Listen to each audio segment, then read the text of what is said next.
अस्सलामुअलैकुम दोस्तों, आज के इस वीडियो में मैं बात करने वाला हूं कि HTML वेब पेज में जब भी कोई हम कंटेंट वगैरह लिखते हैं, कोई ऐड करते हैं, तो उसको सेंटर में लाने के लिए कौन सा टैग इस्तेमाल किया जाएगा। तो उसके लिए हम सेंटर का टैग इस्तेमाल करेंगे। इससे पहले कि मैं सेंटर का टैग जो है इस्तेमाल करूं, मैं पहले आपको इसका प्रीव्यू दिखा दूं कि ये जो मैंने वेब पेज पहले से क्रिएट किया हुआ है, इसका पहले आप प्रीव्यू देख लें। तो ये इसका प्रीव्यू है।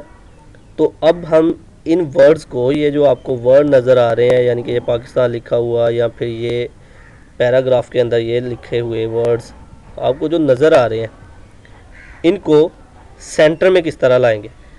तो चलिए, अब सेंटर में लाने के लिए हम यहाँ पर बॉडी के बिल्कुल नीचे यहाँ पर मैं सेंटर का टैग यूज़ करता हूँ।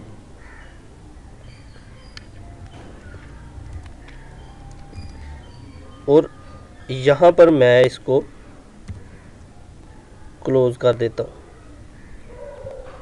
यानी कि सारे वर्ड्स को अगर सेंटर में लाना है तो यहाँ पर मैं इसको क्लोज कर देता हूँ। ये हो गया क्लोज।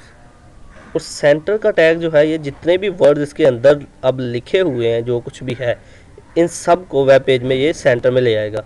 तो इसको मैं कंट्रोल एस करता हूँ, कंट्रोल एस करके प्रेस करता हूँ जब, तो सेव हो गया ये। या फिर हम यहाँ पर फाइल पे आकर यहाँ पर सेव के बटन पे भी क्लिक करके इसको सेव कर सकते हैं। तो चलिए अब इसका प्रीव्यू देखते हैं। तो ये देखें, ये सारे के सारे वर्ड जितने भी हैं ये सेंटर में आ गए हैं। तो इस तरह से हम किसी वेब पेज के अंदर जब कोई वर्ड लिखते हैं, कोई भी कंटेंट यानी कि अगर हमने लिखा हुआ है, तो उसको इस तरह से हम जो है सेंटर पे लेके आ सकते हैं, सेंटर का टैग इस्तेमाल करते हुए।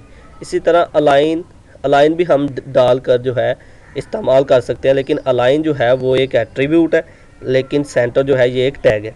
तो अलाइन का इस्तेमाल करते हुए भी हम जो है सेंटर में लेके आ सकते हैं, या लेफ़्ट पे लेके आ सकते हैं, राइट पे लेके आ सकते हैं। तो ये थी आज की हमारी वीडियो, जिसमें हमने बात की सेंटर टैग के बारे में। आने वाली वीडियोस में और टैग्स के बारे में डिस्कस किया जाएगा।